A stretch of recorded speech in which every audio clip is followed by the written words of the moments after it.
I did it.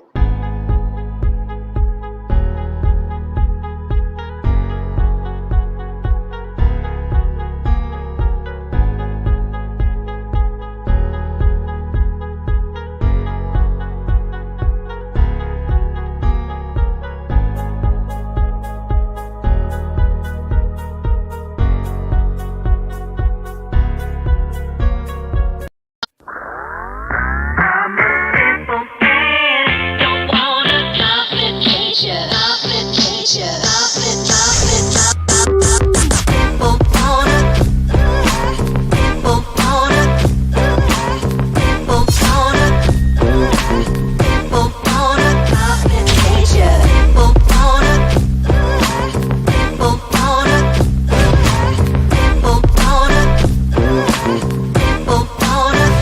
wanna, people wanna, people wanna complication. People wanna, people wanna, people wanna, people wanna complication. People wanna, people wanna, people wanna, people man. I'm a simple man, don't want a complication. Complication. I'm a simple man, don't want a complication. Complication.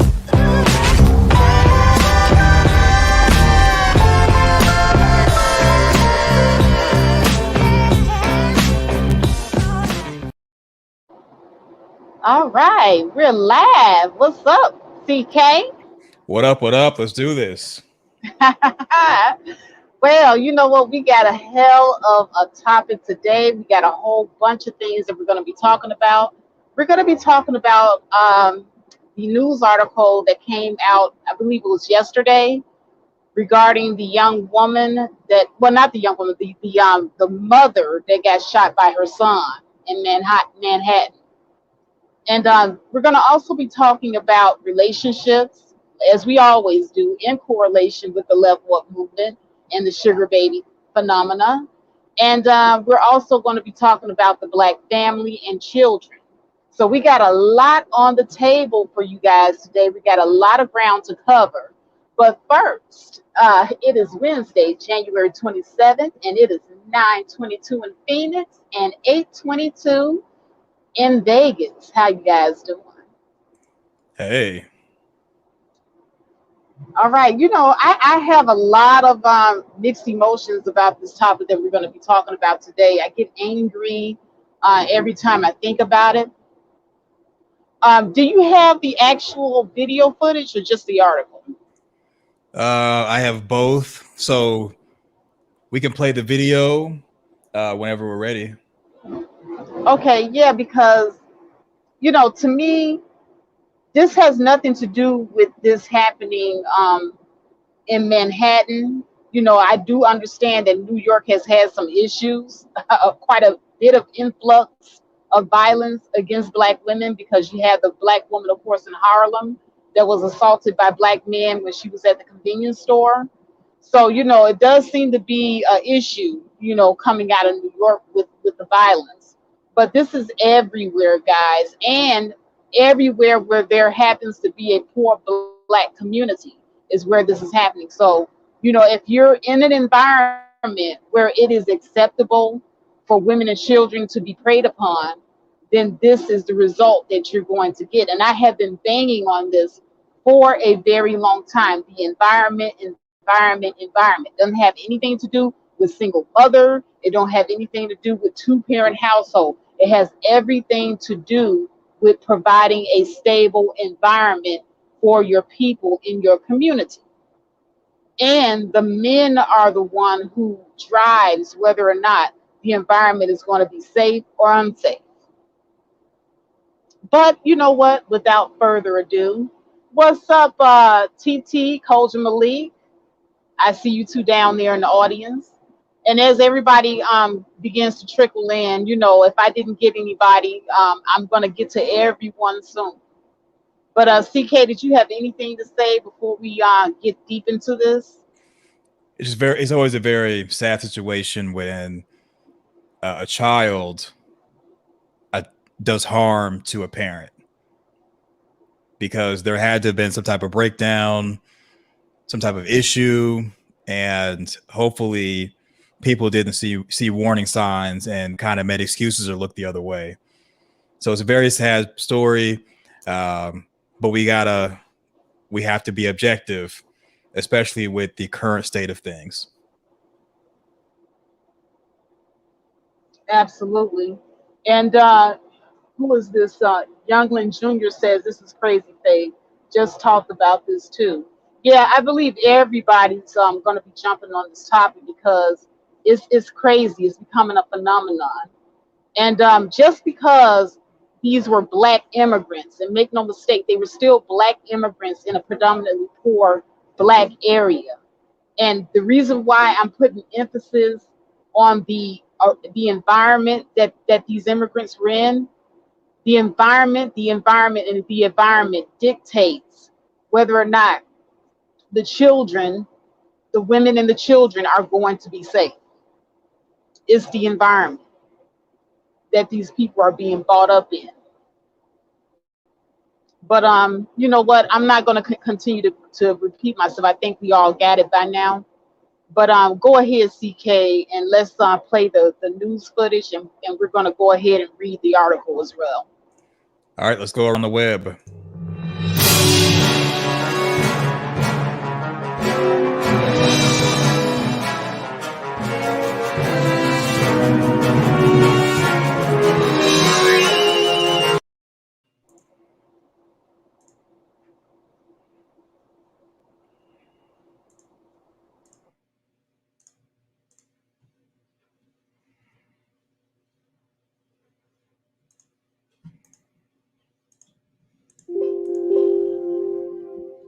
Well, the mother of a 22-year-old man told him to get a job so he could take care of himself. Her son's response, he shot her dead. That's according to police and the victim's brother.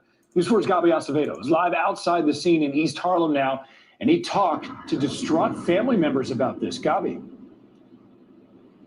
Adam, your description, although tragic, is precise. Police say that 22-year-old Musa Camara shot his own mother in the head. Now, family members told us that the mother and her son had recently been arguing, as you mentioned, Adam, over him getting a job. The victim's brother, the uncle, wants no mercy for his nephew. Family and friends huddled in grief at Lehman Village houses. Fatoumata Denson was a mother of 8. Police say one of her children, Musa Camara, shot and killed her around 9 this morning. The uncle wants justice. I want him to go rest of his life in prison. Danson arrived in New York City more than 25 years ago. Lovely sister. She don't have she kind to the entire family. She's kind to everybody. She always smile and laugh. Today, she was found dead in her 15th floor apartment. According to witnesses, Musa Camara shot her in the head and ran away. Citizen app video shows the moment police arrested him on 108th Street and Madison Avenue. He got arrested with the weapon. I don't know the size of what kind of weapon it is, but he got arrested with the weapon. Family members say Fatoumata had recently pressed her son to find a job, and on several occasions things got heated. A grieving brother, now lamenting the untimely death of his little sister, says he will never forgive his troubled nephew. Come and look for better life, and she got killed by her own son, which is Musa Camara, my nephew. I want him to go life in prison. No mercy for him. Police say that Camara was taken to a hospital for a psychiatric evaluation. We are still awaiting word on charges. Reporting live from East Harlem, Gabi Acevedo, News 4 New York.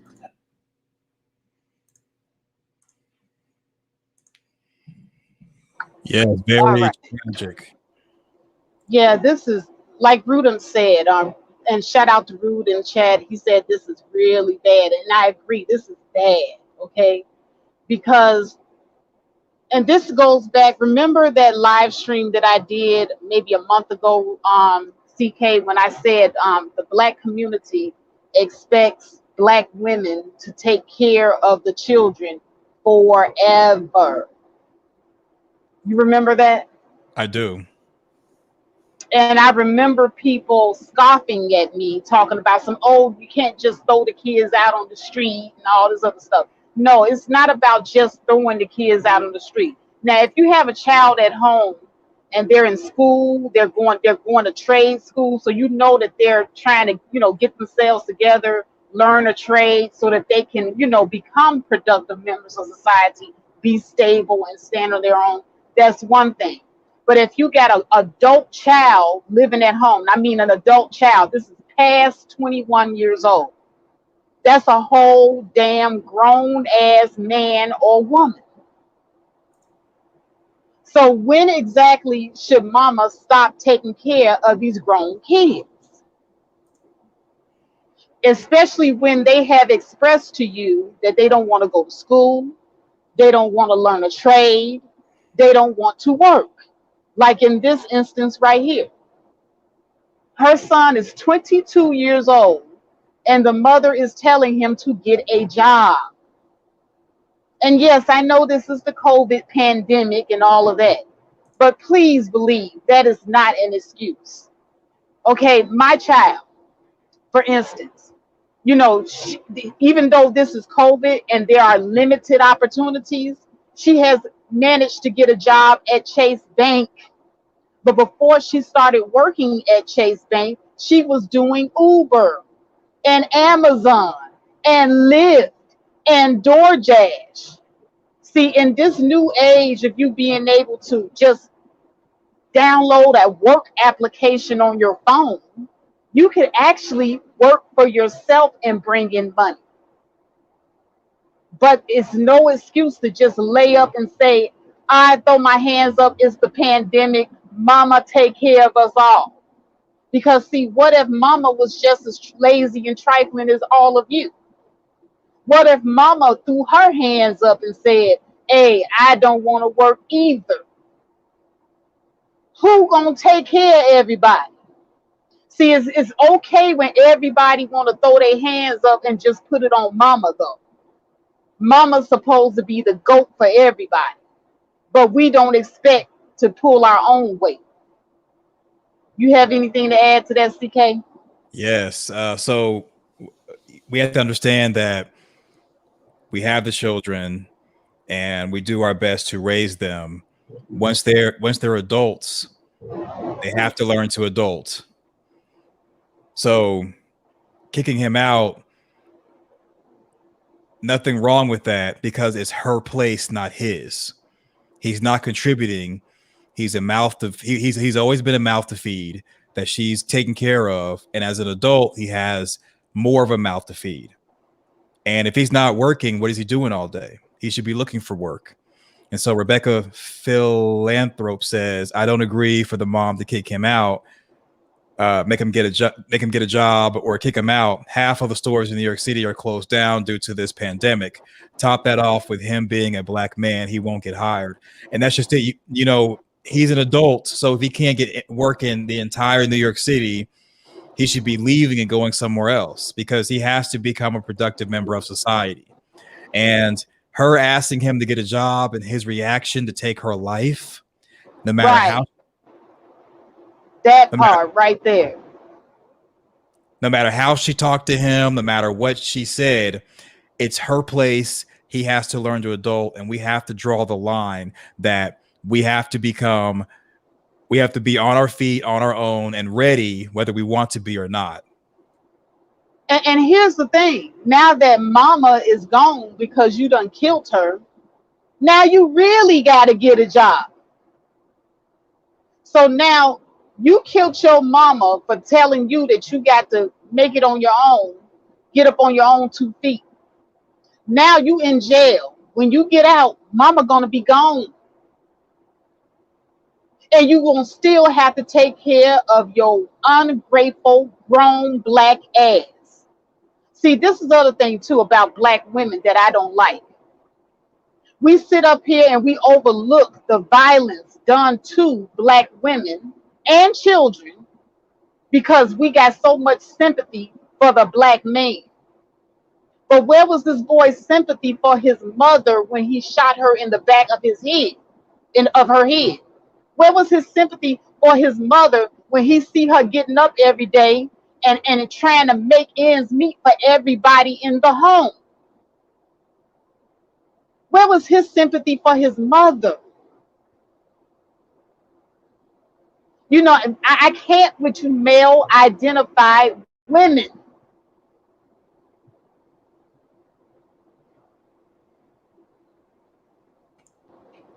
Yeah, you good? Yeah, I'm good. So the other aspect of it is the family has lost a loved one, and I'm sure people saw warning signs. I'm sure it wasn't like one argument and then that was it.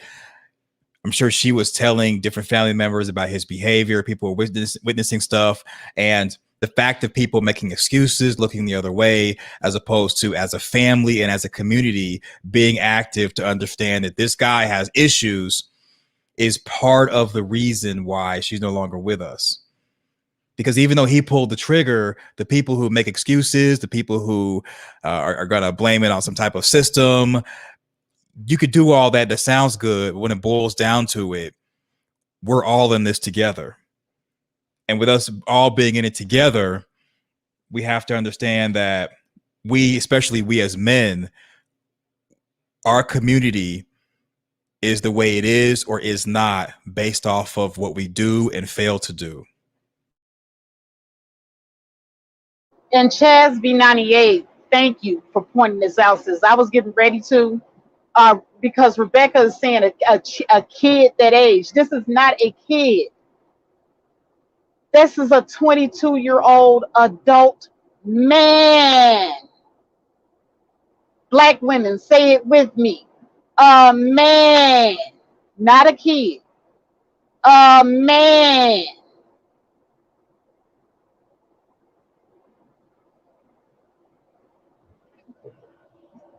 Exactly, Chaz. Nobody would be calling a 20-year-old black woman a kid. As a matter of fact, nobody would even call a 17-year-old black woman a kid. You know we grown when we start menstruating. Let some of these people tell it. But a 22-year-old black man is being mollycoddled and treated as a child. Make that make sense. This is the reason why we don't have men in our community, because of people like Rebecca. And I'm not picking on you, Rebecca. I'm picking on your comments here because your comments are speaking for themselves. But I will open up the panel later on. If you want to come up and explain your stance on this, you know, we treat everybody that comes up on our panel with respect. So, you know, you will be able to be heard, sis. But I am picking on you a little bit. But you know, I'm not trying to be disrespectful. You are entitled to your opinion, as I am entitled to mine. CK? So I want to highlight a Muslim lover of peace saying these days 22-year-olds play video games all day and night. So what someone does for recreation, that's their business. But what they do for recreation doesn't justify any type of offense they have against the community and society. Because that's exactly what this is an offense against society, the community, and his family. See, when you show sympathy for people who show you bad behavior, they're going to get worse. If you show him mercy, thinking that you can pray something away or rehabilitate him, he's going to come back and be worse, because this time, after coming out of jail or prison and being around other people who have committed crimes, it can teach him how to get better at getting away with it. He's going to be worse, and he's going to terrorize the community. I wouldn't be surprised if it came out that he was a bully, that he robbed people, that he had a history of violence. The list can go on and on and on. And we need to judge people based off what they do and fail to do, not based off their age or what they do for recreation. Exactly. And Rebecca, I see you down there, sweetheart. I see you. No hard feelings. She says, all right, I hear your response. I agree with you now. He can do Uber, Amazon or anything. Exactly. Anything, but don't take your mother's life. This is the downfall of the Black community. Mama is the one that holds everything together, and you expect her to hold it together for you forever. Mama don't never get a chance to focus on her own life because she too busy taking care of grown people. Now, what if mama wanna, have her place to herself? All you kids are grown. You're 20. You're 21 and over. What if she just want her little place to herself, her little solitude? But mama can't have her solitude because she's steady taking care of adults, not children, adults. And these adults feel entitled to mama taking care of them. They don't have no thought in their mind that maybe I need to get my stuff together and leave mama alone by herself, to herself. Some of these mothers look forward to the empty nest. See, everybody talk about the empty nest syndrome in context to you missing your children after they're gone.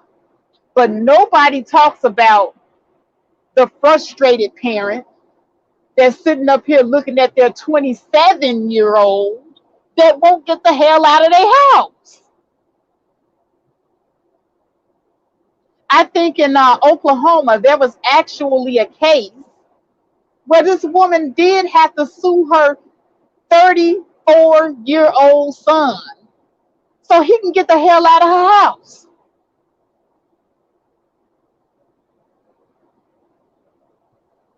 "34" and he in the courtroom crying, talking about she shouldn't put him out.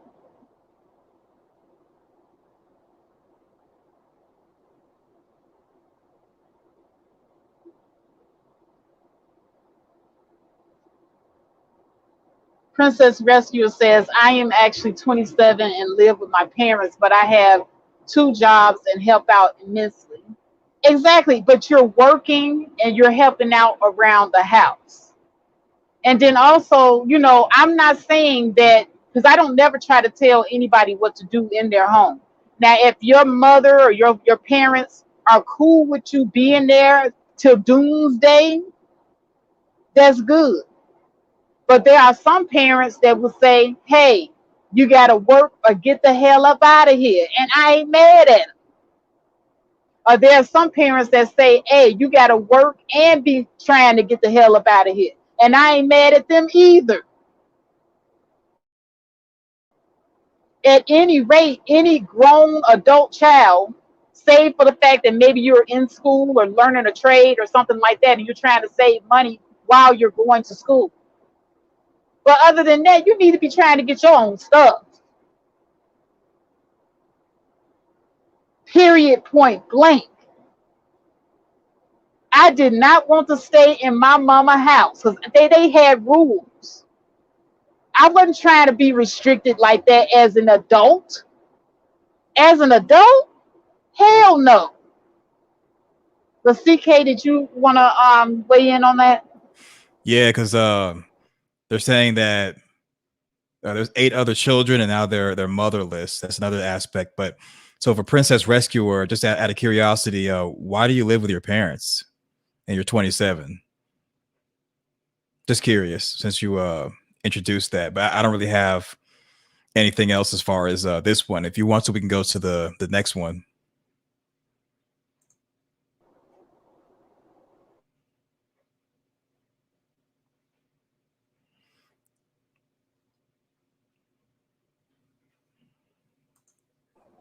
Oh, I'm All right, so sorry.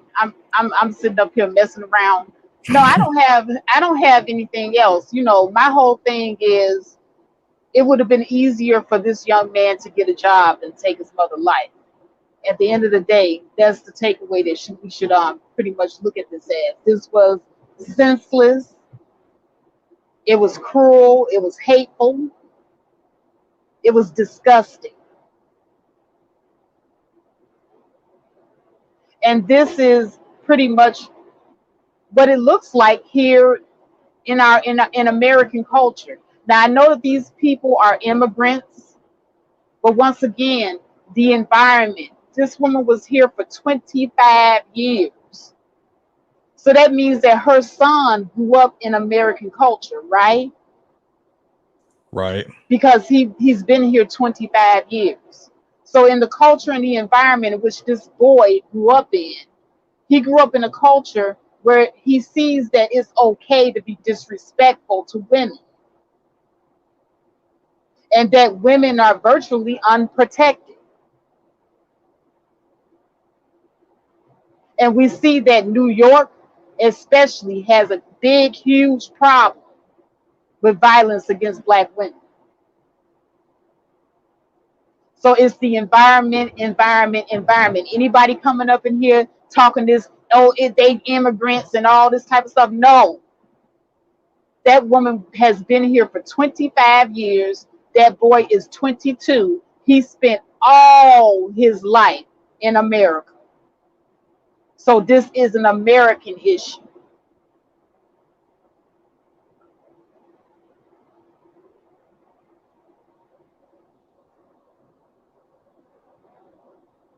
I think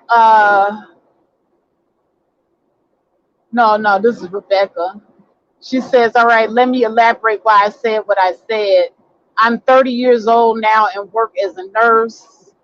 I had a similar experience to this his 10 years ago when the economy crashed and there were no jobs. Okay.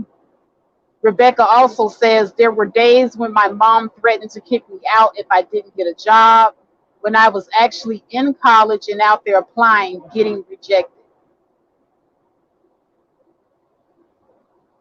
And we didn't have Uber or Amazon back then, so a job was really hard to come by being 19 years old. Yeah, and you do have to pay attention to the times. But Rebecca, your mother was not wrong for telling you to get a job, hon. I'm sorry. It's just that you probably would have just, because it's her house, her rules. You didn't kill your mom, like Chaz B98 said. But it's your mother's house, it's your mother's rules. And if her rule in her house is that you gotta work, then I'm sorry, hon, you gotta work. You supposed to be out there beating them streets every day looking for a job because that is what is required to live in your mother's home. And think about this, Rebecca. If mama suddenly died all of a sudden, what was you going to do? Complain about the economy? Or were you going to get out there and beat them streets so that you can have a roof over your head? Think about that. But okay, CK, we can move on to the next segment. Well, the next this right here is, I know you found this and you kind of wanted to introduce this, and that is the myth of the two-parent home. So the research indicates that access to resources more than family structure matters for Black kids' success. It is a near truism that the best family structure to raise a child in is a two-parent family. We're repeatedly told by policymakers, social commentators, religious leaders, and a host of others that children raised by both biological parents stand the best chance of success in life. Society routinely blames family structures that deviate from this model for many of its problems.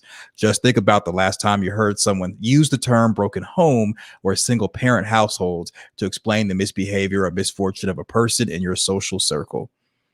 Want me to keep going? Yeah, go ahead. But what if common knowledge is wrong, especially about a group whose family structures have long been used to explain their social and economic disadvantages? Black Americans? Research recently conducted on the relationship between family structure and children's education throws conventional wisdom into serious question. Black Americans have the highest rates of single parenthood and non-marital births in the country, and this divergence from the two-parent family ideal is routinely implicated in the lower levels of educational attainment and higher rates of poverty and unemployment within the Black community.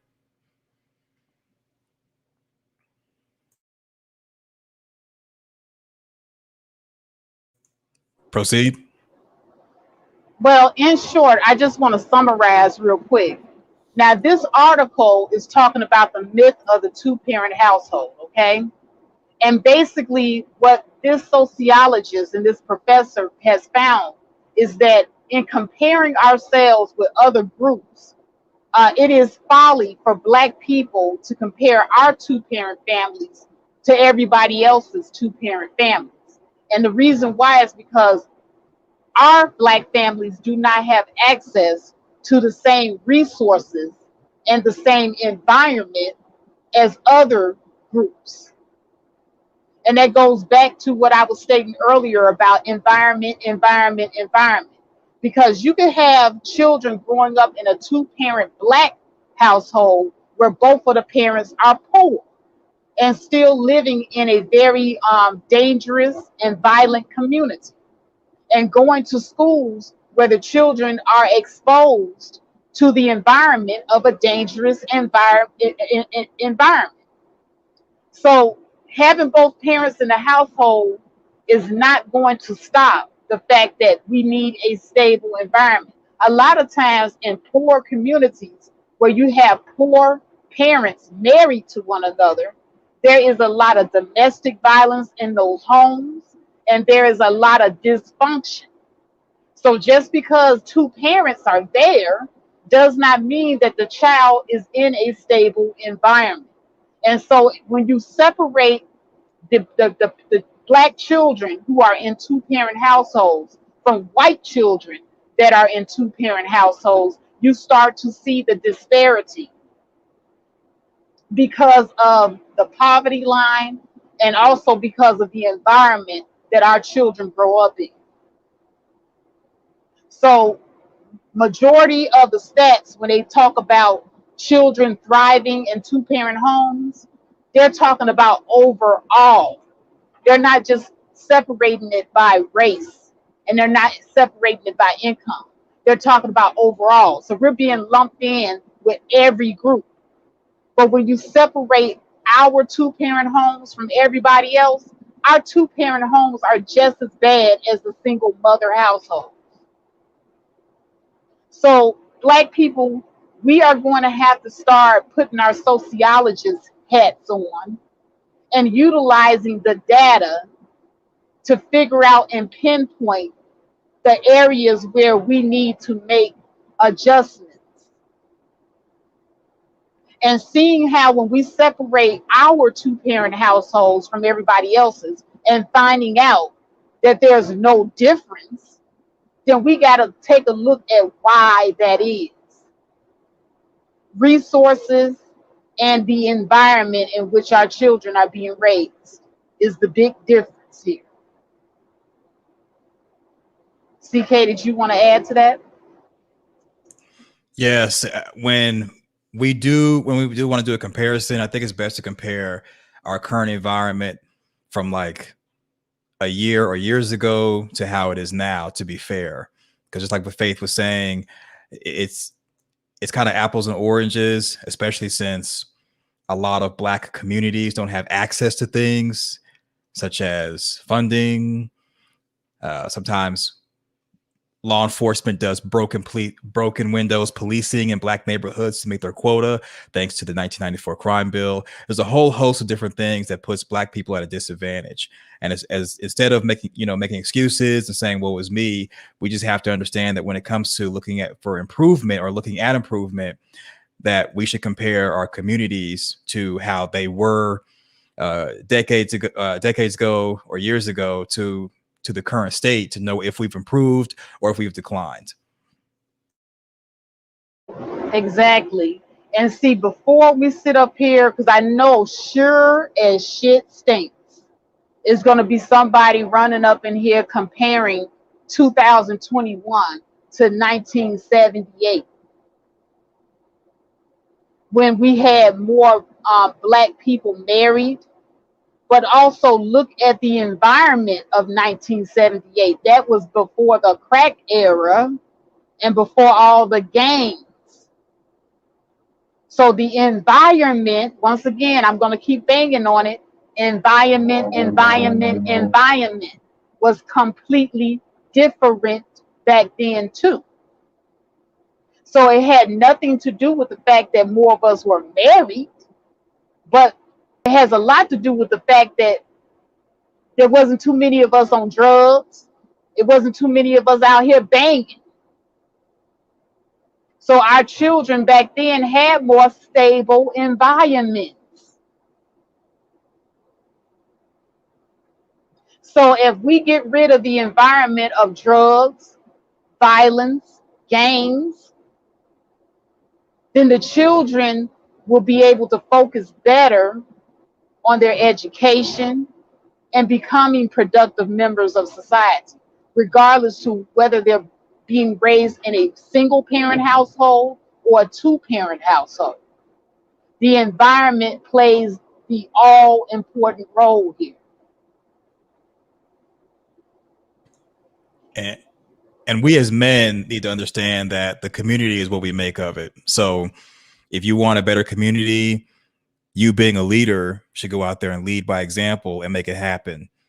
And if you're saying, well, it's too hard, it's too much, there's systems in place and this and that, you can change the systems, you can change the laws, you can change whatever you want, or you can make excuses. But there's different communities in, let's say, for example, in Phoenix, Arizona, that are immaculate, and any child would grow up there and and really flourish. And there's also neighborhoods in Chicago, unfortunately, where a child grows up there and they're going to have a scarcity mindset. They're going to be constantly having to deal with problematic people, crime, and more harsh conditions than you would, let's say, in neighborhoods in Phoenix, Arizona. Now, I'm not saying that Phoenix, for example, is completely great place to live. It's just there's the better areas that are affordable in Phoenix are a better option than areas that are affordable in Chicago. So if you're in an area and you don't like it and you can't change the environment because the community is somewhat allowing things to stay the way they are, then leave. It's better to sell out so your children don't have to. Exactly, because I grew up in Chicago and Inglewood, and I watched the environment change. I grew up during the era of redlining. I grew up when they actually got rid of the projects, and all of the people that were in the projects were transferred over into middle income Black communities. I watched my community crumble because of the redlining, because you had different classes of Black people being forced to live with the poor class. I'm talking about the class of Black people that just were impoverished, didn't have anything. They dumped those people on top of us in the community where we were in a middle income people that you had working people. I had doctors that lived in my area. And over time, the doctors, the nurses, the dentists, all the professionals, the Black people that were professional that lived in my area, they left. If you want to talk about white flight, let's see, my parents moved into Inglewood during the time where it was integrated, but I was too young to remember when the white flight happened. But my parents told me about the white flight when the middle class Black people started moving over there, and then all the white people started moving out of Inglewood. I don't remember that. I can't speak on that because I was maybe my parents were I was maybe 1 years old when my parents bought their house. So I don't remember it, but they told me about it. But I was there during redlining, and I remember Black flight. Black flight was the flight of all the astute and all the professional Black people from the middle class Black neighborhoods in Chicago. And so you were just left with the working poor, or the people that was just trapped, trapped there. Like my father, he was a transporter at Northwestern Hospital. So he had like a little middle income job. He didn't have enough money to just pick up and leave the area.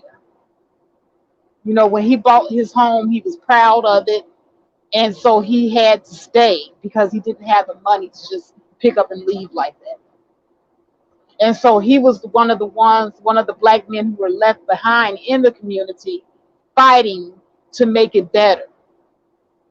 And it was to no avail because the gangs took over anyway. And so this goes back to the example that I was giving you about the men dictating whether or not the environment was going to be safe. Now, Chicago is not an open carry state. So basically, you have the law abiding citizens that don't carry guns going up against the gangsters. So who do you think was going to take over? The criminals with the gun. And they were mostly black men. I'm going to just be honest with you. And they dictated that they wanted the environment to be unsafe and predatory. So goodbye, neighborhood watch. Hello, snitches get stitches. That's how it happened. CK, you have any more to add? One last thing. So Rebecca Philanthrope says, I think you should also consider maybe this incident of the mom's doing. So I'm not going to read the rest of that. And here's why. When it boils down to it, that's where we drop the ball. And we drop the ball because we blame the victims for being victims. And we got to stop doing that. Because she didn't take a firearm and shoot herself. Someone else did. So, yes, she could have coddled him. Yes, she could have been tough on him and yelled at him. Or, yes, she could have given him too much stuff and spoiled him. Whatever she did, it didn't deserve or warrant her life being taken. Because at this point, we're assuming that that her son didn't shoot her in self-defense. So we got to stop doing that and trying to what if everything and play devil's advocate, because you dilute the fact that we're at war. We're at war. You see the stories. It's almost like it's open season on black women. Now, black women who are content creators, they're not really going to say this, so I'll say it for them. It's almost like it's open season on black women. Me as a black man, if I walk down the street and there's a bunch of dudes, I ain't got to worry about nothing, because it's more than likely the men who are hitting women with skateboards, throwing them at dumpsters, biting them in their eye. They're not about that life to bring that to no man, but they will to a woman. You see the stories. And this is like the 20th story out of New York. And there's other stories out of other states that are just not being publicized. So we're at war, and you got to draw a line in the sand and be prepared to protect yourself from any and everyone. The moment you show mercy and start making excuses is the moment you become the next story. And I'd like to add, Rebecca, what you're doing is what they call mammy. I'm just going to call it for what it is. This is a prime example of the mammy mentality. The black male identified mentality. The pygmisha mentality. And being a pygmisha isn't necessarily bad, but what you're talking about is toxic, because you're giving this boy so many excuses. And I understand that you see yourself in him because you waited all the way up until you were in your mom's house, all the way up until you were damn near 30, not working and helping out. Even though you were in school, your mother wanted you to work and help out. Your mother probably spent a long time with you, because 30 is a long time for a parent to have to take care of an adult child. Let me just throw that out there. And I know this because I have raised my children, and I'm dealing with that right now. I'm dealing with the laziness, the not wanting to be accountable, the not wanting to take responsibility for self. I'm dealing with that. I'm dealing with all the excuses too. And I'm quite sure this is exactly what his mother was dealing with. Now, we can't out one side of our mouth complain about black women raising weak sons. But then on the other side of our mouth, we complain when a mother is trying to make her son self-sufficient and strong. So which is it? This mother was damned if she do and damned if she don't with some of you people.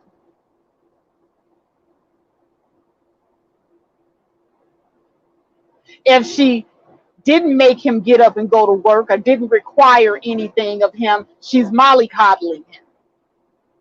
But if she asks him to get up off his behind and go to work, now she's being too stringent because of the COVID and any other excuse we can come up with. But at the end of the day, she did not deserve to lose her life over this.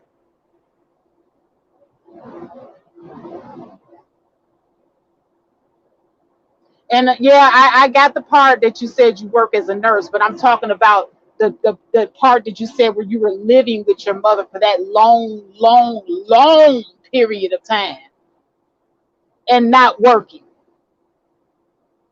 Rebecca, I don't care what you tell me. Your mother had a right to ask you to get up off your behind and contribute.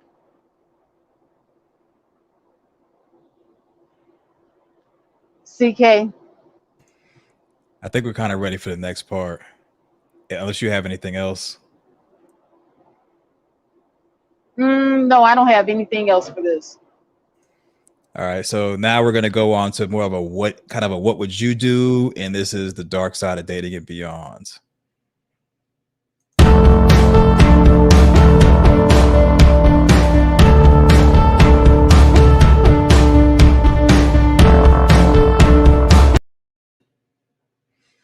All right, so wife or girlfriend tells husband or boyfriend to get a job and he abuses or takes her life. Or let's just say he abuses her and he's kind of threatening to take her life. And I'll kind of go first if you're all right with that, Faith. Yeah, I'm fine with that. It's like this. There are warning signs, and a man doesn't just out of nowhere just put his hands on you. It's kind of a progression thing. So it starts off with maybe him yelling at you. Then next time it may be him punching something, like punching the wall or knocking over something. Then after that, it may progress to him throwing things in your direction. Then it gets to a point where he's getting all up in your face and he's kind of clenching his jaw. And then it may be where he just kind of puts his hands on you and is yelling in your face. And the next time after that, it may be him slapping you. So as you can see, even though an abusive situation may be much different than that, where it's not that clear as far as progression, everything or abusive relationships, especially just domestic violence in general, it starts off with warning signs. And I'm talking to you women right now, because I know men get abused too, but I'm focusing on the women, since more women get abused statistically. Now, I am a former sexual assault investigator, and I'm here to tell you that based off of my experience, you can't ignore the warning signs just because you're in love, just because there's children, just because your finances are tied up, because it's going to get to a point where you're either maimed or your life is taken if you don't see the warning signs and get out. There's no reason to ever stay. I don't care if you're trying to level up and live your best life. You can't take a Maserati with you to heaven. You can't take a mansion or a bank account with commas with you once you're in the casket. Do not ignore the warning signs. And if you're a friend or a family member and you see someone going through, I got it. They have to choose to leave that situation. They have to have enough before they're out. but don't turn your back on them and continue to just ask them, are you all right? Are you okay? Because even though 99 times they may tell you I'm good and they're walking around with bruises and a black eye, it may be that 100th time you ask and they're actually ready to go and stay away. So Faith? Absolutely. And I just want to real quickly, Rebecca, because honey, no hard feelings towards you at all. I'm just speaking from a parent's perspective. I did acknowledge that you said that you know that you were young. I didn't mean that you at 30 years old. I'm talking about however long you thought that you should be in your mom's house, and your mom has evidently required that in order for you to stay there and live there, you must also contribute. She has every right to ask you to contribute. That's what I'm trying to tell you. That was the requirement for you to have a roof over your head. Because once you turn 18, your parent don't have to provide anything for you anymore. So if your parents say, hey, you can stay here, but you just got to work and you got to pay a little bills, that is the requirement. Because guess what? What if something had happened to your mother? What would you have had to do then? What were you going to do? Your mother was trying to get you prepared for the world. So there was nothing wrong with her in asking you to do that. And I'm quite sure she wasn't asking you to pay the whole mortgage. She wasn't asking you to pay all the bills in the house. She probably was asking you to give a little $100, $200 a month or something like that. And that's something that you could certainly do as an adult to pay your way. She's preparing you for the world. There's nothing wrong with that. Your parents do not have to provide free shelter to you forever. Faith, can I ask a favor? Yes. Can we drop the link? Because I think a lot of people have a lot on their minds with this, with the subject matter. And I think it might be in the best interest of learning that people just come up and speak their mind. That way we can have a one-on-one with them, or everyone could kind of get on the panel and kind of have a dialogue. Okay, hold on a second. I think so. Go ahead, CK, and drop the link because it's hard for me to do it from the truck. I got you. And the reason why I'm saying that is because and it's not just because of Rebecca, but I'm seeing other stuff, and that is people really are kind of taking things in a direction that we don't want the conversation to really be taken. And I think it might be better for some of you all who would rather use your voice to kind of straighten out whatever the misconception is and be a part of the show. So, Faith, did you have anything else as far as the wife or girlfriend tells husband or boyfriend to get a job and he abuses her and it's almost like he's going to take her life? Yeah, it's just too much of an entitlement complex. I don't know who it was. I think I was watching Grandmaster Troll, and he was talking about the whole Angry Man O'Shea situation. But there was a gentleman that he had on there, and this guy made a statement somewhere to the point that kind of stuck out to me. It stuck out to me, him saying something to the point where a black man should keep himself a good-looking woman, just in case he falls on hard times. And when I heard him make that statement, and I looked at this grown ass man saying this, I said to myself, so basically black men use women as crutches when they need somebody to lean on. And he wasn't even talking about just black women, but women, period. That's a problem.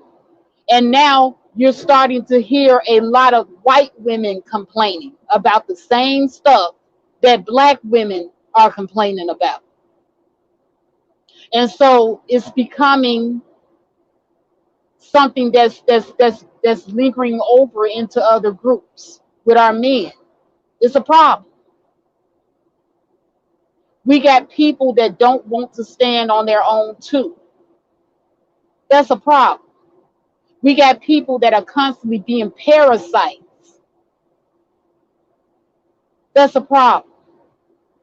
I mean, even with the sugar baby dynamic, and I don't knock anybody that wants to be a sugar baby. Like I said, if you're gonna do it, I gave you my suggestion in my other videos as to how I would play it. But me personally, I like being able to stand on my own 2 feet and not having to depend on anybody, because the rug can be pulled out from under you at any time. But the mere fact that your existence has to depend on another person, you are a parasite. But go ahead, CK. Yeah, definitely. They're definitely bottom feeders. And we as men, like, doesn't matter what the race or background is, we should be leaders and stand on our own 2 feet. Those that are even joking around about using a woman or using their parents and not adulting, they're trash. And hopefully no one's going to make any excuses or play semantics or what if, because it's just point blank period. Especially men, we got to stand on our own 2 feet, and even women need to learn to adult even before they have children. So I see no one's grabbing the link for the open panel. So that's pretty much all I have as far as that. If you have any other work, you got anything before we transition to the next topical area? No, let's keep it moving. All right. Now we're going to be going into going the distance.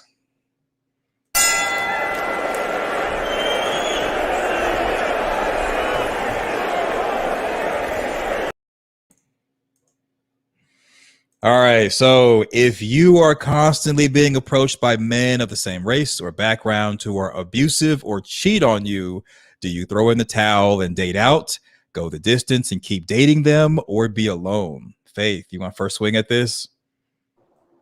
You know what I'm going to say? I'm going to say expand those options. That's it. That's it. I mean, what other explanation is there? If you're constantly running into the same men of the same race and they're constantly abusing you, then you also you might have to also do some introspection, because a lot of that may have to do with your choices too and who you're choosing. So even if you expand options, and you still gravitate towards the same personality types, that's going to be an issue. Yeah, I'm an individualist, and I definitely believe we should put ourselves first. Unfortunately, I know people are going to call me names, but I don't really believe in race loyalty or nationality loyalty when it comes to who you date. Whoever you're compatible with, that's who you're compatible with. The person I'm with now, we're compatible. I'm happy. I do poetry streams. It took me a long time to find someone compatible, and I did date within my race. However, when considering someone, I consider everyone, because if you eliminate stuff from your plate, that's less for you to eat.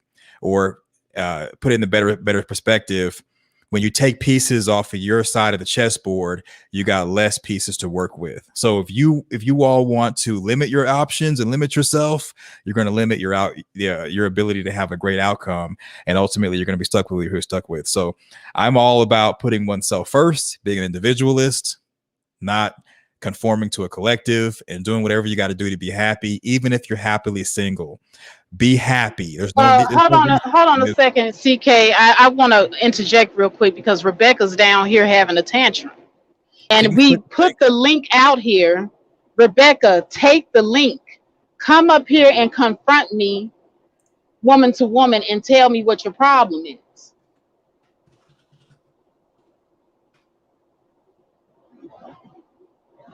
It's an open panel, because, like I said, you're saying I'm attacking men, but where did I attack men? CK, where did I attack men? You didn't attack men. This is about being objective and critiquing. I mean, Rebecca, she's starting to get to a point where it's almost like if she's not going to take the link and come up and explain, and we sort out whatever her malfunction is, things might get less professional. So, Rebecca, you can come up, We can have a discussion, figure things out, but you're not going to insult my co-host. Because Faith will show you mercy. I have no reason to show mercy. I have no problem. I make no bones about it. And I'm not Yeah, trying to. I'm pretty fair and balanced, Rebecca. I let people speak their minds. I don't mind you coming up here and speaking to them. I'm not closed-minded at all, and I'm not disrespectful. I won't curse you out or any of those things. Yeah, I'm the artist formerly known as Screen Learning. Thank you, Young League Jr. So, so Rebecca says, I'm not coming on your panel after you attacked me on live like this. Have a good night, lady, and fix your issues before making a blah, blah, blah, blah, blah. Goodbye. That's where I think. You know what? Thanks for coming out. Thanks for the view. Goodbye. If you're not going to come on the panel, you will be dismissed. And if you dismiss yourself, outstanding. That's one less comment we have to read that is on that clown talk. Look, Rebecca reminds me of my daughter, who's only 23. She's 30 though, talking like this stuff. Clown talk. Just straight clown talk. Here, this is it. Every time we talk about improvement and options and being positive. Wait, hold on. Young Leak Jr. says Rebecca may need to come up and speak that truth. Well, Young Leak, she didn't want to. But won't you come up here and speak that truth then? Won't you be Rebecca's proxy? Come on up here, Young Leak. Don't be her puppet, because if it's clown talk, we'll call it out. We're not here for the clown talk. Now, if you all want to do the clown talk, we'll do the and we'll do all that. But we kind of want to have a professional conversation and keep things cordial and have an exchange of dialogue. No one's going to attack anyone. However, if you're making accusations from the chat room, we will call out the clown talk and deal with it as such. Exactly. I have no problem with it. So shout out to BMT. He says, interesting. YouTube never ceases to amaze me. So I think your vote for. Do you have anything else you want to add as far as? Well, now let's move on, because if they're not going to take the link and come up and explain themselves, it's basically a waste. We need to move on. We'll move on to men versus women.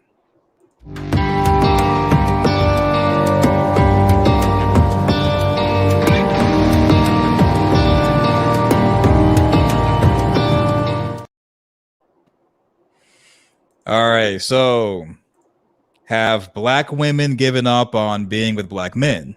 Can Black women feel safe in areas with predominantly low-class, violent, and aggressive Black people? You want to first swing at this? No, you can go ahead. So here's my thing on this. You can be subject to a crime anywhere you go. I got it.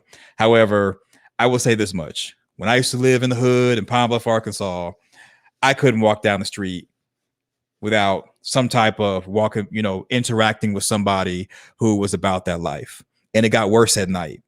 And if you saw something like a crime being committed, you basically had a decision to fight, flight, or freeze, because snitches get stitches and you'll be threatened if you've seen too much. Now, fast forward where I live now, I live in a really good neighborhood. I live on the nice side of town. I make no bones about it. I'm proud of it. I'm proud of my accomplishments. I can walk around at night, no issues. Even if I was my same age walking in the neighborhood I grew up in, I would still have the same problem. So it's not an age thing. It's not really a gender thing. It's a environment thing. And the environment became the way it was because the men in the community made it that way. Point blank, period. Men are the leaders, only two genders. It is what it is. So I think that, Black women need to be smart. It's not your fault if you're the victim of a crime or a survivor, but you got to be smart. If you're in an area with graffiti on the walls, there's bullet holes and stop signs, there's the two shoes tied together by shoelaces and they throw it on the telephone pole, or you got potholes in the street, or you got the broken windows policing, you hear gunshots at night, You see people running from the cops all the time. Yeah, it looks cute, it looks fun, it looks adorable, but chances are it's not a matter of if you'll be a victim of something, but when. So you definitely want to be in the safest place possible, especially if you are a woman with children or just a woman, period. Go ahead. Yeah, I absolutely agree. As women, we do need to have common sense. And also, we do need to be proactive about our safety. So, if you know that you're in an environment that it isn't necessarily safe, there are a few things that we do need to you need to do.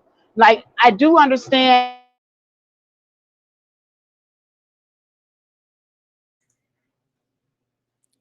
You kind of borged out there. You may want to say again your last statement.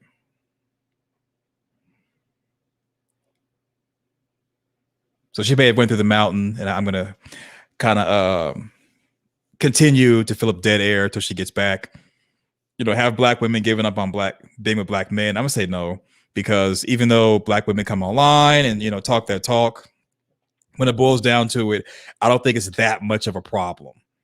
I do see that there's different instances where there's crimes being committed, black men committing a crime on a black woman, but we have to understand that the news is going to want to give you sensationalism for clicks, views, and watch time, like a YouTuber. So the crimes that are happening are important, and we should take them seriously.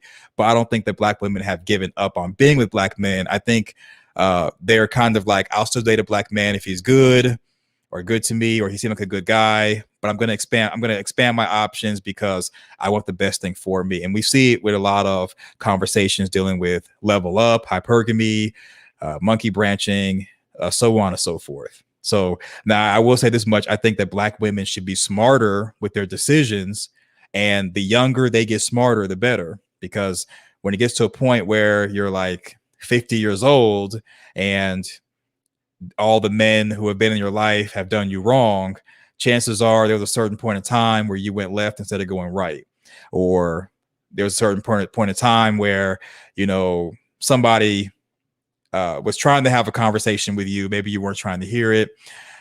It's just, there's a whole bunch of different factors that go on. And if you find yourself at an advanced age, make sure that the lessons learned that you have, you kind of give back to the younger women so that they can make better choices, as opposed to having better choices to make, or good choices to make rather. So, you definitely want to pass on the information. You definitely want to do what's in your best interest. And even if your family and friends are shaming you, don't live here, don't live there. Make sure you date this person, don't date that person. Do what's in your best interest. Do what makes you happy, because at the end of the day, when you go home at night, it's just you and your bills. Unless you have a roommate, then it's you, your bills, and your roommate. But we all make choices, and in the end, our choices make us. So Faith, you back? So kind of go into the comment section. I'm in a spotty area, CK, so I'm going in and out right now. Okay, you want to just continue on what you were saying? I don't even remember, but if you're ready to move on to the next segment, let's do it, because we're about an hour into this. Yeah, the next segment is actually question and answer for the panel to be open. We opened it early because a lot of people have things to say. We can just go through and address the comments, waiting to see if anybody wants to join us on the panel. And if no one comes up for question and answer, we'll just conclude it. But so Chaz B98 says black men. Well, we might as well go and just do the whatchamacallit. Let's see. All right, so now we're going into question and answer.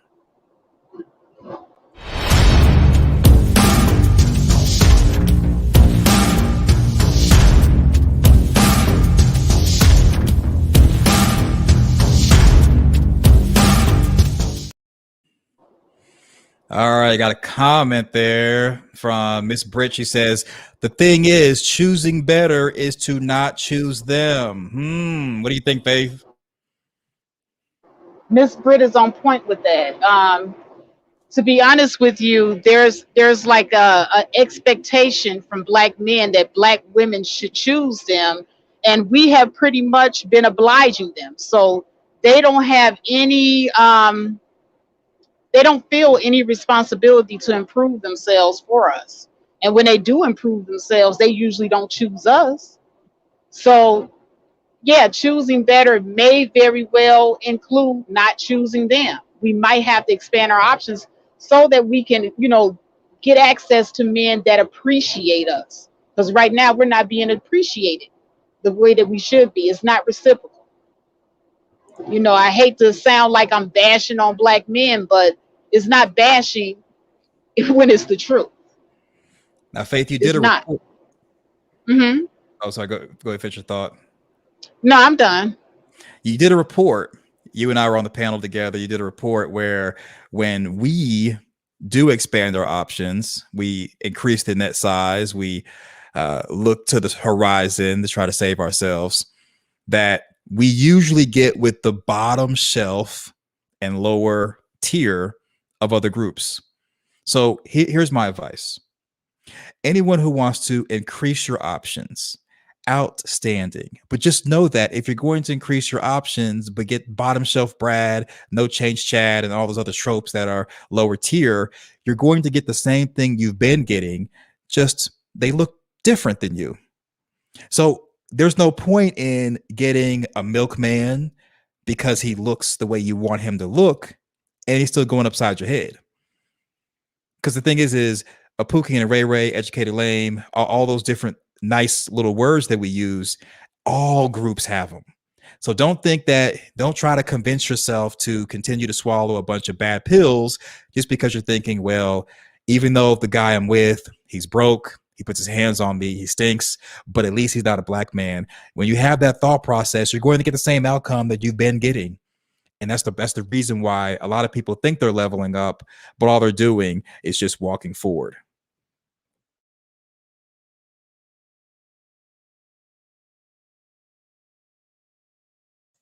Want me to read it? So let's see. Why can I not see that? All right. So Chaz B.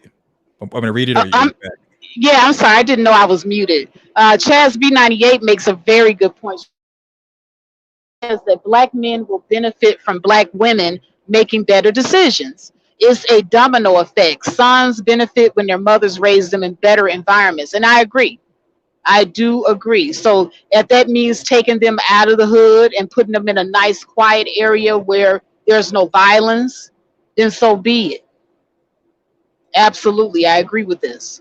And also, if that means that she doesn't choose Pookie or Ray Ray or Dirty Dick Rick, because let's face it, sometimes, you have to go outside of the black community to find a stable male role model. Absolutely, Chaz. Absolutely. I kind of want to speak on that for a second because we have the buzzwords of, and in Faith, you can answer this. We have the buzzwords of choose better, level up, all these buzzwords. But what exactly is choose better? And why is that needing to be emphasized to choose better? Because shouldn't a woman, when she's approached by a man, automatically be able to vet him and choose better? Yes, she should. So why are people not choosing better from the get-go? Why race to the bottom? Because a lot of black women have low expectations. That's what I believe it is. So what Just like the other day, we did a panel, and there were some black women that came onto the panel, and it was kind of apparent that they are not used to being treated well. what were they doing? Well, okay, we had one that was crying because she watched the skit that me and Dee Darrell did between the sugar daddy and sugar baby, and she really thought that the sugar daddy cared about the sugar baby. And she was not used to seeing a black man giving a woman anything. And that's a low expectation right there. Because he didn't offer her a ring or marriage. They weren't talking about building anything. They were just talking about hooking up. a transaction for sex. But she looked at it as, oh, he cares about her. So we have very low expectations, some of us as women. Then we had another woman come on and she want to talk about BDSM. And mind you, we're talking about being married women and keeping it hot and spicy for your husband. Then we had yet another woman come on. I believe it was the Oracle, and she want to talk about the benefits of polygamy. Almost, it seems like that's what she was getting at, and is and basically overlooking your man cheating. So these are low expectations. And you can't make this up. Go back and listen to that live stream.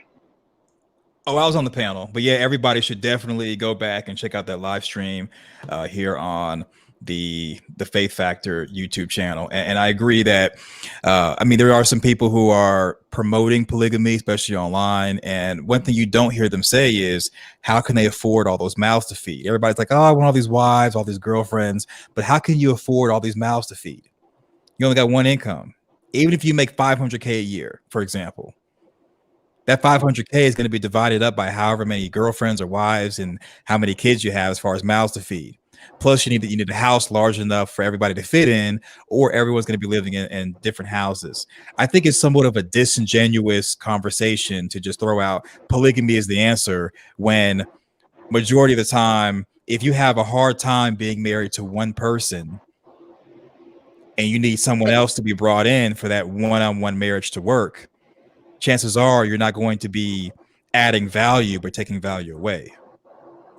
Exactly. Like, when do we ever say to ourselves, you know what, I deserve someone who's not going to cheat on me, and I deserve somebody who is marriage minded and family minded, and I deserve somebody who is going to do nice things for me because they love me. You deserve all of that. And it shouldn't be a surprise when you see couples that are acting this way towards each other in the community. And it should be inspiration for you to choose someone like this. That doesn't mean that you go and try to take that woman's man. And there's a lot of that goes on. When you see a woman being treated well, all of a sudden you say, oh, she got a good man, I want that man. There's a lot of that goes on in our communities too. The scarcity mindset. All of a sudden it becomes a free-for-all. I'm finna grab him because you got a good man and I want your man, instead of I want a man like your man. We got to change the way we think in our community, and that's the reason why expanding options is also important. Because when you expand your options, there's not all of this fighting over the same man. It's not 5 women laying claim to just one man. When you expand your options, each woman has greater opportunity to get her own.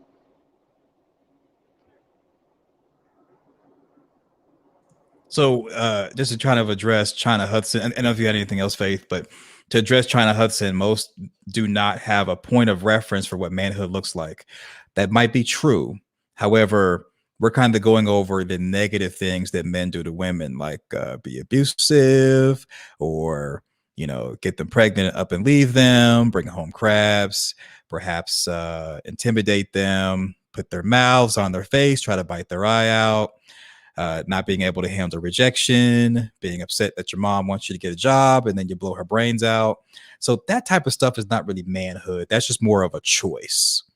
And there may be a chemical imbalance, and they may have unresolved childhood issues. We do understand that. However, we as a community need to understand that when we see the signs, we need to intervene and step in, as opposed to making excuses like we've seen in the chat tonight. If anybody wants to come up and defend their excuses or their learned helplessness, accepted powerlessness, come on. If not, then you'll continue to promote and believe your escapism is going to make things better when they're not. And I just want to say shout out to I Am Verbal. Subscribe to her channel. That woman has a very exciting channel, discussions on her panel as well. But she says that's called self-love, and most people have not developed nor mastered it. And she's absolutely right. She's absolutely correct.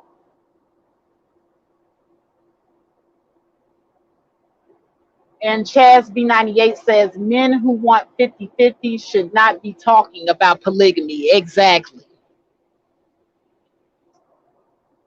Most of them are talking 50-50. And then like, oh, I'm in a poly, you know, come holler at me, come fly out to see me. I'm in a poly. And then when you get there, you know, you got to fight the wife or you got to fight the girlfriends, or come to find out that you have to pay for your own hotel room. It's a whole bunch of shenanigans going on. So, But let me see. Did we have any other bullet points here? as far as bullet points, no, we're pretty much towards the end. This is the question and answer, and there's a couple of questions that I kind of wanted to go over, unless you had anything. Yeah, go ahead. So Chaz B98 says every message Black women get since birth encourages them to choose men ill-prepared to be husbands and fathers. How do you think Black women are supposed to learn when most do not have good examples? Well, here's the thing. There's always an older generation who can give you information. That's number one. Number two, when you think about it, okay, do you really want to put your future in the hands of someone else? They got birth control, all different types of it, to prevent someone from being a husband or a father. And I got it. You know, he should wrap it up. He should be responsible. But if you're not ready, if you all have not had the conversation as far as what to do if someone becomes pregnant, you want to protect yourself and not leave everything in his hands. And exactly. And even though every message that Black women, or really women in general, have gotten, you know, get the bag, get the wedding ring so you can show off on social media, get the wedding dress so you can show off to your friends, you know, have the wedding, the honeymoon, the house with a picket fence. Even though we're giving this stuff, you have to understand that you still have choices. We all make choices, and in the end, our choices make us. So you have to decide, you know, what do you want to do in life? And then if you've made mistakes and you've learned stuff and you've got the t-shirt, give back to the younger generation and tell them, you know, how to avoid the pitfalls you've went into. Because what I believe is a lot of older women are jealous of the younger ones. And that's the reason why information is not passed like it used to be. In my opinion, there really isn't much of a sisterhood. Absolutely. There's a lot of competition. There are a lot of older women going out here getting plastic surgery so that they can look just as young and spry as the women in their 20s and 30s. And so they're out here competing for the same men you're competing for. So you have to be very, very careful of the advice that you're getting, because also sometimes it may be outdated advice and it may be tainted with a little bit of venom. But what I would suggest is that you find a woman or a Black couple in your community or within your family that you know and respect, that you see have a successful track record with relationship, and you seek counsel from them. As CK said, there's always somebody older that you can defer to, or if you can't find anybody, then you can always go and seek out a life coach. CK, what are your thoughts on life coaches? Some people need them. They need life coach, or they need a licensed professional psychiatrist or psychologist, someone like Dee Norell, to help them weather the storm, to deal with their unresolved childhood issues, deal with abandonment, deal with rejection from a partner or a job, to deal with just the stress of unexpected expenses and unexpected situations, especially medical and dental. You know, we all need help. And I think it's better to seek help just in case, like a checkup, just in case you're going through something and may not realize it or may think it's smaller than what it is. I know a lot of people say don't make a mountain out of a molehill, but sometimes we may view something as a molehill, but it turns out that it's really a landmass that on the surface of, let's say, the landmass being in water, it appears to be small, but underneath water, this is a really large thing, and it's enough to sink the Titanic. So definitely get the mental health, definitely get the physical health, of course, and, you know, talk to a life coach just in case. A lot of consultations are free. You could do it over the phone. you don't know what you don't know, and one conversation may be the difference between you having a bad day and hurting someone else, or having a good day and helping someone else. Exactly. And there's nothing wrong with admitting that you don't have all the answers and seeking help. I mean, I don't have all the answers. Sometimes I have to seek help from someone who's older than me. And sometimes I even listen to the younger generation so that I can, stay, with my feet to the ground on what is going on now, in 2021, because things change. From when I was young, things are not the same, and then some things don't change.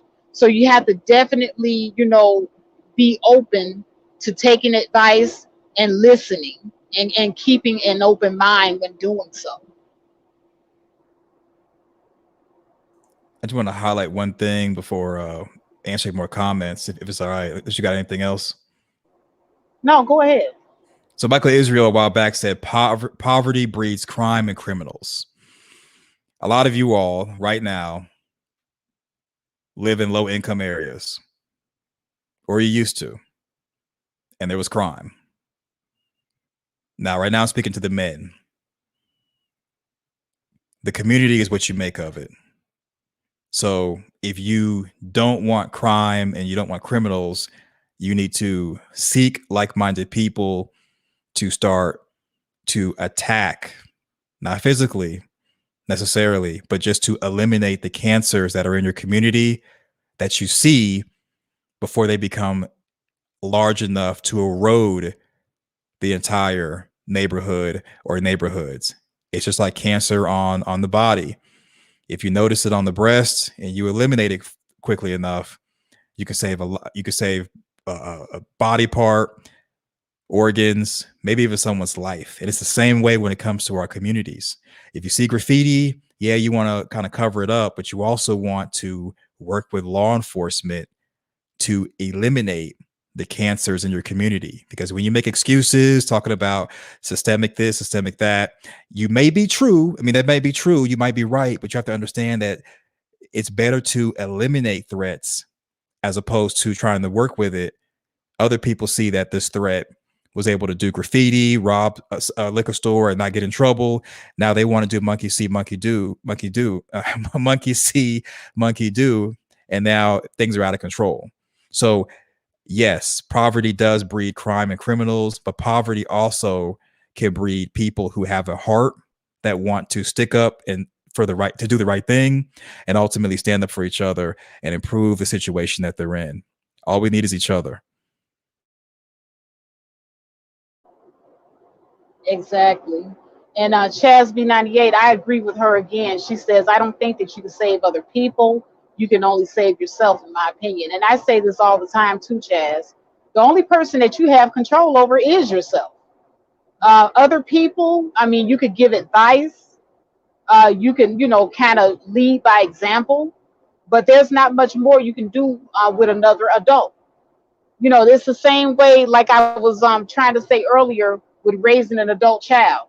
Once that child becomes an adult, you cannot make them want to have any type of ambition, go to school, work, etc., etc. So to me, once a child comes to me and says, hey, this is it, this is what I have decided to do with my life, after that, I have a right to say, okay, this is it. This is what I have decided to do. You can get out of my house. I don't have to take care of you in your fuckery. You don't get to stay here and not pay bills. You don't get to stay here and not go to school. You don't get to stay here and not cultivate yourself. So if you said this is your station in life, this is your final destination, good. Congratulations and good luck to you. Now you can go on out there and try to make it on that minimum wage job if you want to, or you can stay here in my house under my rules, and you will comply with what I have asked you to do here. But you don't get to stay here where I pay a majority of the bills and dictate to me what you gonna do.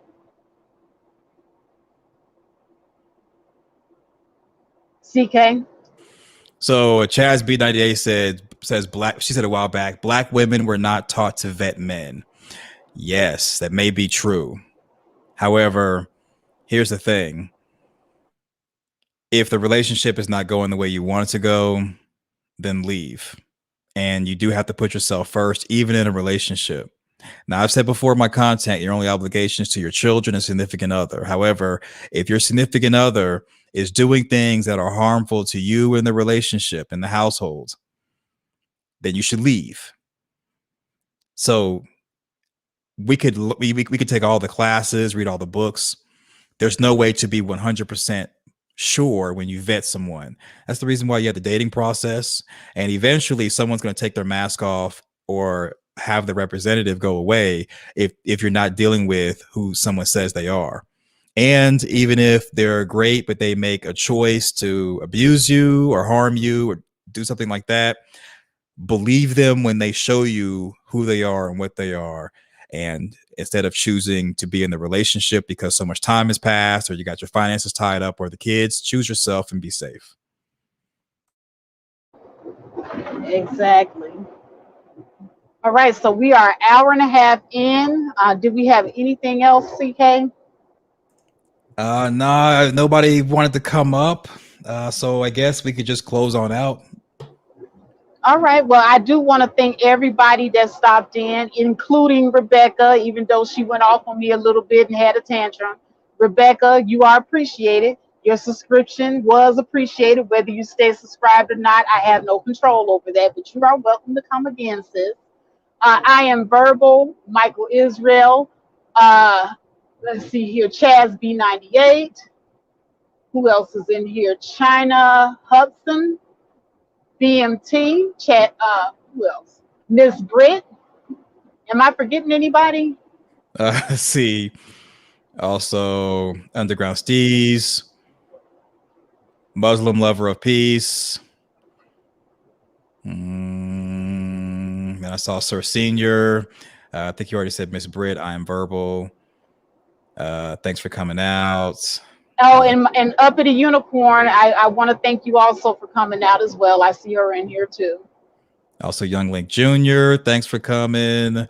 Yeah, you already thanked Rebecca. I'm thanking Rebecca as well. Even though I said you were doing clown talk, it wasn't anything to, not make you want to come on the panel. Just maybe to come on the panel next time. You never know.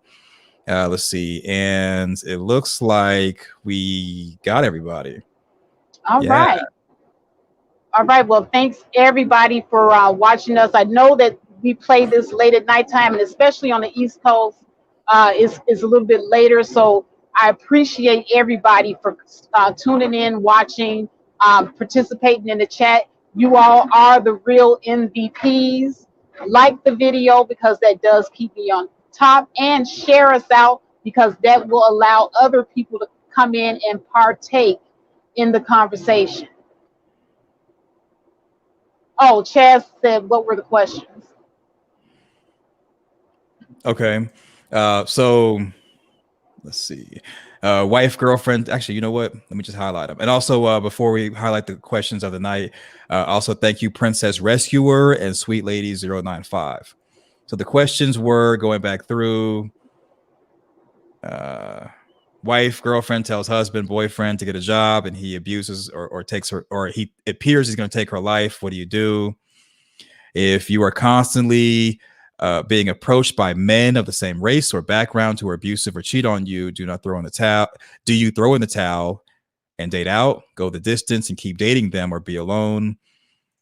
Have black women given up on being with black men? Can black women feel safe in areas with predominantly low class, violent, and aggressive black people? And then we had the Q&A. All right, so those were the questions, and we did touch upon both of those, each and every one. And, if you want to, just replay the video and just sort of listen to what the conversation flowed into as far as the answers to those questions, feel free. But right now, if nobody is going to come up to the panel and add to the conversation, I think we're pretty much done.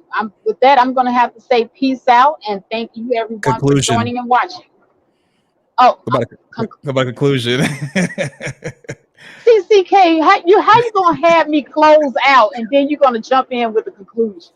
Well, I was just saying. I tried to whisper it. I tried to whisper it. But we need the conclusion so that we all have some good takeaways.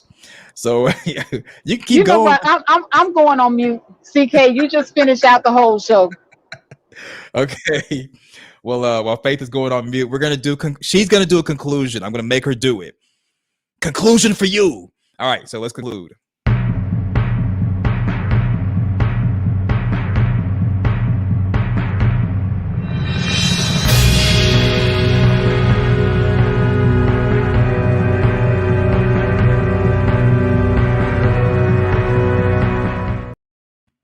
So in conclusion, so with these stories that you hear in the news, that you hear are my Faith and myself go through and kind of dissect and discuss, and what you hear other content creators do, and what you hear on the news, believe the stories and just know that you have to choose yourself first.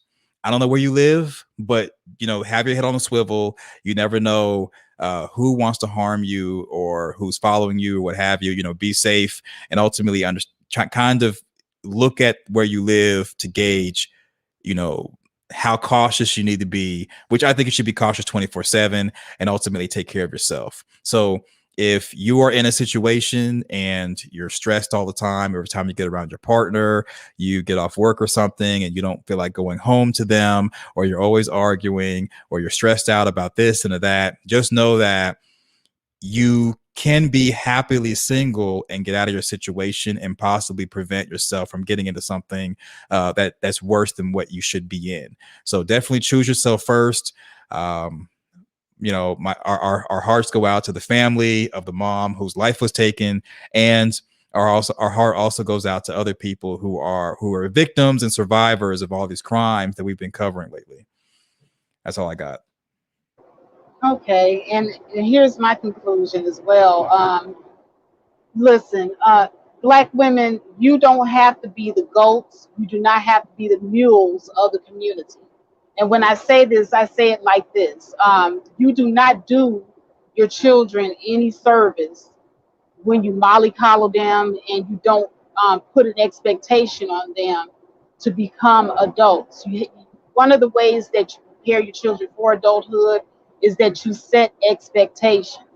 A mother set an expectation for her adult child to go to school because she knows that they're going to need a skill in order to make money to take care of themselves. That is guiding your adult child in the correct direction. Also, requiring an adult child to pay a bill. That's not anything that should be shied away from in the black community as well, because that helps to make them responsible. That gets them ready to start paying bills in the real world. Help them create a budget so that they are ready for the real world. Help them set up a savings account so that when they go out into the real world, they'll actually have a cushion to fall back on. These are things that, we should help our adult children, start off with. And adult children, your parents are not here to take care of you forever. It is not our job to do that. It is our job to make sure that you are productive members of society. And you can't be a productive member of society laying on mommy and daddy's couch playing Nintendo. You can't be a productive member of society in your parents' house arguing back and forth, and they're the ones supplying your shelter, your food, your electricity, your everything. When you want to go shopping for clothes, you don't have a job. Who you asking for that money? When you got to buy books for school, you don't have a job. Who you asking for that money? It's your parents. Your parents are taking out those parent loans. So when you live in their house, you abide by their rules. And if you can't abide by their rules, then you got to get out. Simple as that. And there's a difference between someone who is actually trying to get on their feet and they're doing the right thing and they're honoring their parents, and somebody who isn't honoring their parents.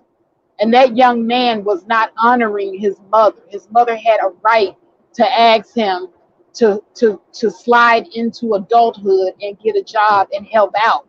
She had a right to do so. And what he had no right to do, he had no right to take his mother's life because she simply asked him to transition into being an adult. Because that's essentially what she was doing.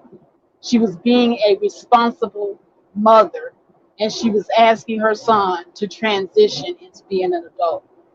And that's what all of you are going to have to do. And stop. One thing I want all of you to take away from this: stop expecting your black mothers to bear the burden of taking care of you your entire lives, because mama gets tired too.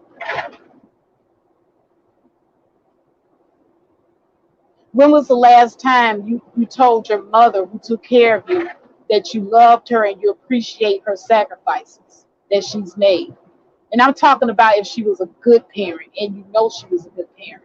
And even your father, because there's a lot of fathers out here that sacrifice, work hard, took a lot of crap, made so many sacrifices and things that he wanted to do for himself just so you will be able to stand on your own 2 feet one day and make something of yourself. When was the last time you appreciate them?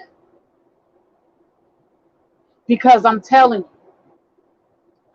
you, being a parent is hard. It's even harder if you're a single parent. So if you had a good parent and you know you had a good parent, appreciate them, honor them. And that's something that we don't say enough in the Black community.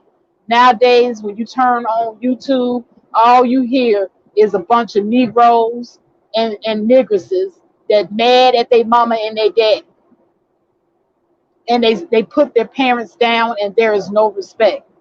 And I understand that there are a lot of adults out here, a lot of elders that don't deserve the respect. I'm talking about the ones that do. That's the reason why I specifically said, if you know you had a good parent, honor them. Honor your parents. That's what we don't hear enough of. And with that, I'm done. CK, you want to close it out? Oh, we just did. And see, you didn't want to say nothing. That whole speech you just gave, you didn't want to give it. You see how you try to do us, Faith? I ain't got no conclusion, and it'll be a whole 2 minutes. So now that Faith's done with shenanigans, we're actually gonna go to let's see. Now we're gonna go to Light Side and Beyond.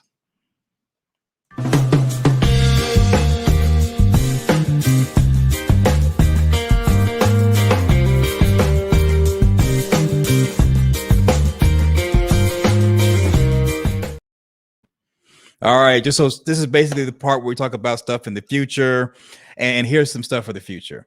So tomorrow on my channel, the Commendable K channel, is going to be the On the Floor political show with myself and Ray Ray, and we're going to be talking about different topics, including putting Harriet Tubman on a $20 bill. Our thoughts on that. Also, Biden, he's putting a freeze on Trump era arms sales overseas, and just a Biden immigration bill. He's doing a whole bunch of just mess. So we're going to talk about that. And Faith, I understand you got something going on this weekend scheduled with Love Wisdom. Am I right about that? Yes, Love Wisdom and I will be doing a weekly show, and it's either going to be a Saturday night or a Sunday.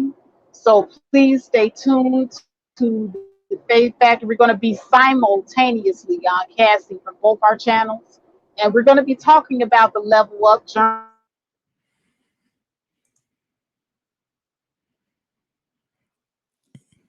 If you could say again about the level up journey. So Faith's probably going through some rough area, but yeah, so Faith and Love Wisdom, we're going to talk about the level up journey and a lot of other things. So definitely subscribe. Men that actually Yeah, Faith, you're starting to go out, but definitely subscribe to both of our channels, Commendable K YouTube channel and also the Faith Factor YouTube channel. Click I bell. keep going in and out. It's like, wow. So click. Kind of hex on me or something. No, it's because you didn't want to do the conclusion. That's what it is. You didn't want to do the conclusion, and this is the StreamYard / YouTube God saying no more talking for you. So Faith can't talk anymore because she didn't want to give y'all that 2-minute conclusion that she just pulled out of nowhere. But I'll just say it because she's having issues or whatever. But definitely subscribe to both of our YouTube channels. We do this show together, and also we have our individual content, which is great. So definitely subscribe to both our channels, click the bell, ding the dong, bing the bong, all that great stuff. And we'll just kind of wait a few seconds to see if Faith comes back. If not, then we'll just pretty much wrap it up. But yeah, you guys to give us the conclusion. You can't just try to run off thinking like, oh, I'm off for the day, I'm gonna clock out early. No, there's no clocking out early. No clocking out early. Yeah, and Faith dropped off. I didn't drop her off, y'all. So, she's back. So Faith tried to clock out early. No, you must work your entire shift. But you end the stream. I've been trying to end the stream forever. You just like a prolonged stuff. We literally have, this is like the end of the last segment. You see how you do us, Faith. You see how you do us. But anyway, let me stop trying to clown her while I got the upper hand, because she'll come back and try to clown me later on tonight. So yes, definitely subscribe to both of our channels. This has been a great show. Thanks for coming out. You all are the real MVP. And with that, we are out.